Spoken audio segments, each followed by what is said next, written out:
जय हिंद, वंदे मातरम, भारत माता की जय।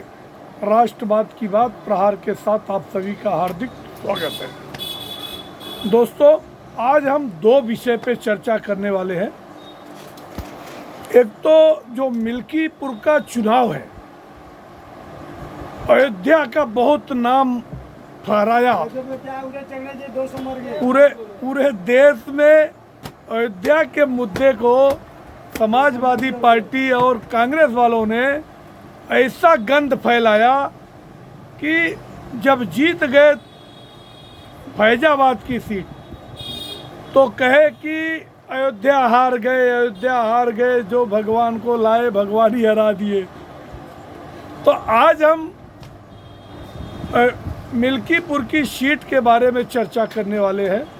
और दूसरा, वक्फ बोर्ड अधिनियम बिल 2024 जो कि कल संभवतः सदन के पटल पे रखा जा सकता है सही सलामत।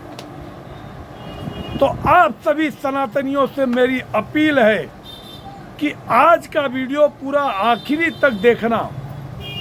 वीडियो हो सकता है थोड़ा सा बड़ा भी हो जाए, क्योंकि दो विश्लेषण एक साथ है। मेरी कोशिश है कि मैं अपने टाइम लिमिट में ही, टाइम फ्रेम में ही बनाऊंगा। तो आप लोगों से अपील है कि जिस हिसाब से मेरा चैनल आगे बढ़ रहा है, आप लोग भी इसको बढ़ाइए, और जो रफ्तार से बढ़ रहा है आप इसको शेयर कीजिए और सारे सनातनियों के मोबाइल में पहुंचना चाहिए। ऐसा इसको वायरल कराइए। तो आज सबसे पहले अयोध्या में जो मिल्कीपुर का चुनाव है, वहाँ पे एक दलित महिला का किसी ने उसकी हत्या कर दी। अब कानून व्यवस्था उत्तर प्रदेश का कितना चुस्त दुरुस्त है ये तो किसी को बताने की जरूरत नहीं है। और कानून के हाथ इतने लंबे हैं, जब तक योगी बाबा वहाँ पे है, कि 7 समंदर पार भी अगर अपराधी चले जाए तो उसको उठा के लाने की हिम्मत रखती है उत्तर प्रदेश पुलिस। ऐसे जाबाज सिपाही है। मगर आज घड़ियाली आंसू बहाने वहाँ के नकली राजा, जिसको अखिलेश यादव ने राजा बनाया था, अवधेश पासी प्रेस कॉन्फ्रेंस में लगे अचानक रोने।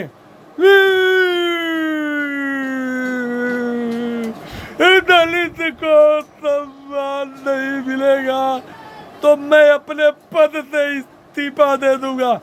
अरे तुमको किसने रोका है? अगर तुम सच में दलित से मोहब्बत है तो आज के आज पहले इस्तीफा दे देना चाहिए था। फिर से चुनाव लड़के दिखाओ तो ये पता चले कि आपने जनता के लिए, अयोध्या के लिए काम किया। अफवाह फैला के चुनाव जीते थे और तुम्हारे में हिम्मत नहीं है कि तुम इस्तीफा दे दो। दलित बनने का ढोंग स्वान मत रचो। जिस पासी समाज से आते हो, जब सुहेल देव महाराज का प्रतिमा बहराइच में लगाया जा रहा था, यही समाजवादी पार्टी उनका खुल्लम खुल्ला विरोध कर रही थी। ये तो भारतीय जनता पार्टी और ओम प्रकाश राजभर के माध्यम से सुहेल देव महाराज का वहाँ पे प्रतिमा भी बना और वहाँ यूनिवर्सिटी भी बनी, जो कि सुहेल देव महाराज अंग्रेजों के छक्के छुड़ा दिए थे। पासी समाज का जो इतिहास है, मगर आपने पासी समाज को कलंकित किया है। आप 9 बार के विधायक रहे मिल्कीपुर से, मगर मिल्कीपुर का पिछड़ापन आज भी दिख रहा है। ये तो केंद्र सरकार और राज्य सरकार योगी आदित्यनाथ की मेहनत, इससे आज अयोध्या का जो विकास हुआ है, आज वहाँ की जो रेवेन्यू जिस हिसाब से बढ़ी है कि ताजमहल और नोएडा और लखनऊ सबको पीछे कर दिया। आज वहाँ पे अभी भी 2 करोड़ से ज़्यादा श्रद्धालु आए थे कुंभ माघी पूर्णिमा के दिन, मतलब मौनी अमावस्या के दिन।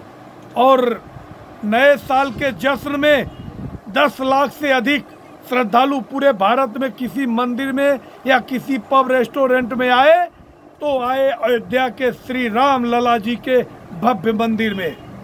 तो एक घड़ियाली आंसू बहा रहे हैं। वहाँ की जनता से मेरी एक भावुक अपील है कि ऐसे नमाजवादी घड़ियालियों को आप पहचानो, एक काल नेमियों को पहचानो। सिर्फ जातियों को आपस में बांटकर लड़ाकर अपने आप को पासी समाज का नुमाइंदा बता करके सिर्फ वोट की तुष्टीकरण करते हैं। अब की बार सही समय है। दूसरा, परिवारवाद की पराकाष्ठा, 9 बार का वो विधायक रहा, अभी वो सांसद बन गया, तो दूसरी तरफ उसके बेटे को टिकट दे दिया गया। तो दोस्तों, मिल्कीपुर का चुनाव इसलिए ही इम्पोर्टेंट है। वहीं पे जब घड़ियाली आंसू बहा रहे थे, उसके बाद योगी आदित्यनाथ की सभा थी। योगी आदित्यनाथ ने आज चुन चुन के सारे काले कारनामों का उन्होंने जिक्र किया कि समाजवादी पार्टी क्यों हताश है। क्योंकि जो इन्होंने लूट खसोट किया था, अभी तक 60 एकड़ जमीन योगी आदित्यनाथ ने इन दंगाइयों, इन मतलब बाहुबलियों के हाथ से छुड़ाकर सरकारी खजाने में लाए हैं। और जो जिसका एक बार राज हुआ करता था, आज वो लंगड़े बन के घूम रहे हैं। अपने आप को बाहुबलियों का तो पता नहीं कहाँ चले गए, कितने तो निपटा दिए गए। चाहे अतीक अहमद मुख्तार अंसारी हो, जिसके नाम से लोग खौफ खाते थे, जेल में बैठ के चुनाव जीत जाते थे। इनके खिलाफ किसी को हिम्मत नहीं होती थी मुकदमा लगाने की। आजम खान महिला की अंडरवियर की बात करता था, मगर कानून उसके सामने लुंज पुंज था। आज जो संविधान की दुहाई देकर घूमने वाले इसके पहले खामोश होके बैठते थे। इसके पहले जो दंगा हुआ संभल में 1978 में, उसमें कितने हिंदू परिवारों को वहां से भगा दिया गया। सारे एक एक काले कारनामों का योगी जी ने खुलासा किया। दोस्तों, योगी आदित्यनाथ जी ने कहा कि यहाँ के मैं भाइयों से बहनों से अपील करने आया हूँ कि आपके समाज का जो चंद्रभान सोनकर खड़ा है, वो आपके घर का लड़का है, जो आपके विकास के लिए कंधे से कंधा मिलाकर घूमेगा और विकास की गंगा बहेगी। अब एकदम चारों खाने चित, कुछ दिमाग काम नहीं कर रहा, रोना गाना भी साथ काम नहीं आया। क्योंकि अब की बार अयोध्या वासी एक बार गलती करके पछता रहे हैं कि उनके गलती के बाद भी सनातनियों ने उनका साथ नहीं छोड़ा। आज जिस हिसाब से उनका रिवेन्यू बढ़ा है, वो काबिले तारीफ है।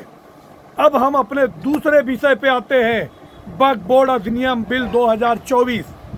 इसमें लाख विरोध के बाद भी जेपीसी कमेटी ने प्रस्ताव पारित कर दिया और कल लोकसभा के सदन में प्रस्तुत किया जाएगा।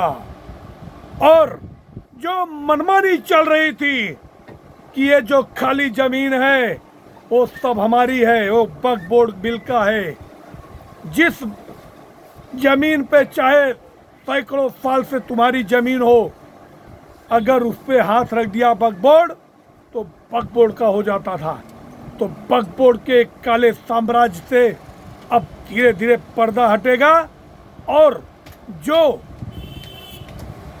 अभी तक था कि अगर वक्फ बोर्ड किसी भी प्रॉपर्टी पे अपना दावा ठोकेगा तो आपको ट्रिब्यूनल में जाने के अलावा दूसरा कोई पर्याय नहीं होगा।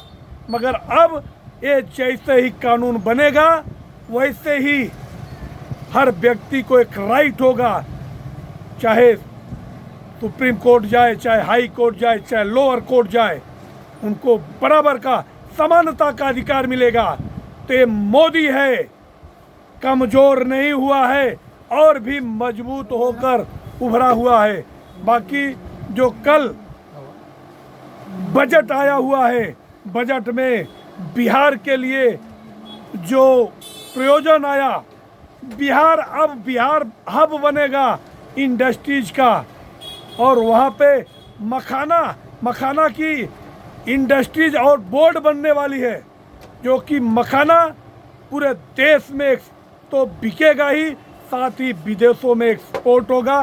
लाखों युवाओं को मखाना के माध्यम से रोजगार मिलेगा। बिहार की धरती जो कि क्रांतिकारियों की धरती है, और अब इसकी सबसे ज़्यादा भूर भूर प्रशंसा किया कल के बजट का, तो सबसे ज़्यादा किया नीतीश कुमार जी ने, जो अभी तक कहते थे नीतीश कुमार पलटी मारने वाले हैं, मगर कल नीतीश कुमार ने खुले दिल से भारतीय जनता पार्टी और देश की बजट का स्वागत किया है, और उन्होंने कहा इससे बिहार की विकास को और भी गति मिलेगा। आप लोगों को अभी हमारा विश्लेषण कैसा लगा? आप दोनों विश्लेषण को देखिए, आखिरी तक देखने के बाद हमारे चैनल को सब्सक्राइब कीजिए और अपने लोगों तक शेयर कीजिए।